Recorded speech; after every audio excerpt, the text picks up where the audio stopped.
ಇವತ್ತು ನಾನು 80 kg ಬಂಗಾರ ಕಳ್ಳ ಎಷ್ಟೋ ಮಾಡಿ ಇಟ್ಕೊಂಡು ನನ್ನ ಬಸ್ಯ ಅಂತಂದು ಸಾರ್ವಜನಿಕರು ಹೇಳ್ತಾರ. ಇವತ್ತು ನನಗೆ ರೇಷನ್ ಇಲ್ಲ ಅಂದ್ರನ ಸೀದಾ ಪೊಲೀಸ್ ಸ್ಟೇಷನ್ಗೆ ಹೋಗಿ ಪ್ರತಿಯೊಬ್ಬ ಪೊಲೀಸ್ನ ಹತ್ರ 100 ರೂಪಾಯಿ ಕೇಳ್ತೀನಿ. ಕೆಲವೊಂದು 10 ಮಂದಿ ಪುಡಾರಿಯಿಂದ ಇವತ್ತು ಪೊಲೀಸ್ ವ್ಯವಸ್ಥೆ ಹಾಳಾಗ್ತಿದೆ. ಸತ್ ಮೇಲೆ ತೀರ್ಪು ನೀಡಂತಾನೆ ಹ್ಯಾಂಗೈತಿ. ಲಾಯರ್ ಮೇಲೆ ನಂಬಿಕೆ ಇರಲ್ಲ ಅವ್ರಿಗೆ. ಅವರು ಅದ್ರಲ್ಲಿ ಓದಂಗಿಲ್ಲ, ಅದನ್ನ ಅವ್ರಿಗೆ ತಿಳ್ಸಂಗಿಲ್ಲ. ಬರೀ ದುಡ್ಡು ದುಡ್ಡು ದುಡ್ಡು ಅಂತಾರ. ಇಷ್ಟೋ ವರ್ಷಗಳ ಒಂದು ಹೋರಾಟದಲ್ಲಿ ಒಂದ್ ಕಡೆ ಪೊಲೀಸರು ಮುಳು ಆದ್ರೆ ಅದೇ ಒಂದ್ ಕಡೆ ಅದೇ ಕಾನೂನು ವ್ಯವಸ್ಥೆಯಲ್ಲಿ ಪೊಲೀಸರು ನಿಮ್ಗೆ ಸಹಾಯ ಮಾಡಿದ್ರು. ಈಗ ನೋಡ್ರಿ ಪೊಲೀಸರು ಸಹಾಯ ಮಾಡಿದಾರ. ಅಲ್ಲ ನಿಮ್ಗೆ ಯಾಕೆ ಕೇಳ್ತಾ ಇದೀನಂದ್ರೆ 5 ಬೆರಳು ಸಮ ಇರಲ್ಲ.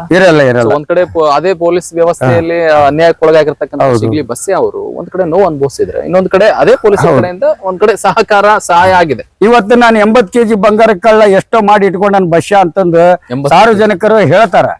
ಆದ್ರೆ ಪೊಲೀಸರಿಗೆ ಗೊತ್ತು ನಾನು ಏನ್ ಇಟ್ಕೊಂಡಿನಿ ಏನ್ ಇಟ್ಕೊಂಡಿಲ್ಲ ಅಂತ. ನಾನು ಇವತ್ತು ನನಗೆ ರೇಷನ್ ಇಲ್ಲ ಅಂದ್ರನ ಸೀದಾ ಪೊಲೀಸ್ ಸ್ಟೇಷನ್ಗೆ ಹೋಗಿ ಪ್ರತಿಯೊಬ್ಬ ಪೊಲೀಸ್ನ ಹತ್ರ 100 ರೂಪಾಯಿ ಕೇಳ್ತೀನಿ. ಅವ್ರು ರೇಷನ್ ಕೊಡಿಸ್ತಾರ, ಅದನ್ನ ತಗೊಂಡು ಮನೆಗೆ ಹಾಕ್ತೀನಿ. ಇಂಥ ಪೊಲೀಸರು ಅದಾರ. ಮತ್ತೆ ಇಂಥ ವ್ಯವಸ್ಥೆಯಲ್ಲಿ ಪೋರ್ಟಂಟಿ ಮಾಡಂತ ಕೆಲವೊಂದು 10 ಮಂದಿ ಪುಡಾರಿಯಿಂದ ಇವತ್ತು ಪೊಲೀಸ್ ವ್ಯವಸ್ಥೆ ಹಾಳಾಗ್ತೈತಿ ಅನ್ನೋದು ನನ್ನ ಅನ್ಸಿಕೆ. ಹೌದು, ನ್ಯಾಯ ಕೊಡಿಸ್ಲೇಬೇಕು. ಹೌದೌದೌದು. ಯಾಕಂತಂದ್ರೆ ಇಂಥವ್ರನ್ನ ಬಡಿಬೇಕಾದಿದ್ದ ಮಾಧ್ಯಮಗಳ ಕೆಲಸ, ನನ್ನ ಕೆಲಸ ಅಷ್ಟೇ ರೀ. ಯಾಕಂದ್ರೆ ಅವ್ರ ಮಾಧ್ಯಮಗಳ ಮಗ ಆಗಿ ನಾ ಹೇಳ್ತೀನಿ. ಯಾಕಂದ್ರೆ ಇವತ್ತು ಪ್ರಜಾಪ್ರಭುತ್ವನ ರಕ್ಷಣೆ ಮಾಡಿದ ಮಾಧ್ಯಮ ಸತ್ ಮೇಲೆ ತೀರ್ಪು ನೀಡಂತಾನೆ ಹ್ಯಾಂಗೈತಿ. 54 ವರ್ಷ ನಿಮ್ಮ ವಯಸ್ಸು.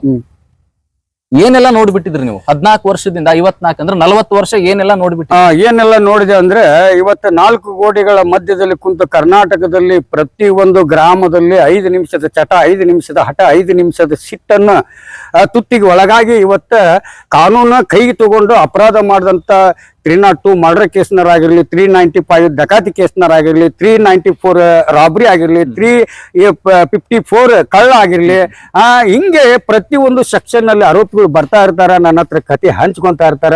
ಅವ್ರಿಗೆ 90 ದಿನ ಆದ್ರ ಚಾರ್ಜ್ ಶೀಟ್ ಬರುತ್ತೆ. ಆ ಚಾರ್ಜ್ ಶೀಟ್ ನನ್ನ ಕೈಯಾಗ ಕೊಡ್ತಾರ. ಯಾಕೆ ಕೊಡ್ತಾರ ಅಂದ್ರೆ ಲಾಯರ್ ಮೇಲೆ ನಂಬಿಕೆ ಇರಲ್ಲ ಅವ್ರಿಗೆ. ಅವ್ರು ಅದ್ರಲ್ಲಿ ಓದಂಗಿಲ್ಲ, ಅದನ್ನ ಅವ್ರಿಗೆ ತಿಳ್ಸಂಗಿಲ್ಲ. ಬರೀ ದುಡ್ಡು ದುಡ್ಡು ದುಡ್ಡು ಅಂತಾರ. ಆದ್ರ ನಾವು ಏನ್ ಮಾಡ್ತೀವಿ ಅಂದ್ರೆ ಮೊದಲು ಅವ್ನ ಕತೆ ಕೇಳ್ತೀವಿ, ಆಮೇಲೆ ಚಾರ್ಜ್ ಶೀಟ್ ತಗೊಂತೀವಿ. ಪೊಲೀಸ್ ಬರ್ದಂತ ಚಾರ್ಜ್ ಶೀಟ್ ಮೇಲೆ ಇವತ್ತು ಕಾನೂನು ಹೊಂಟೈತಿ ಅಂದ್ರೆ ಇವತ್ತು ಬಹಳ ಅಪರಾಧಿಗಳಿಗೆ ಬಿಡುಗಡೆ ಆಗ್ತೈತಿ, ಅತಿ ನಿರಪರಾಧಿಗಳಿಗೆ ಶಿಕ್ಷೆ.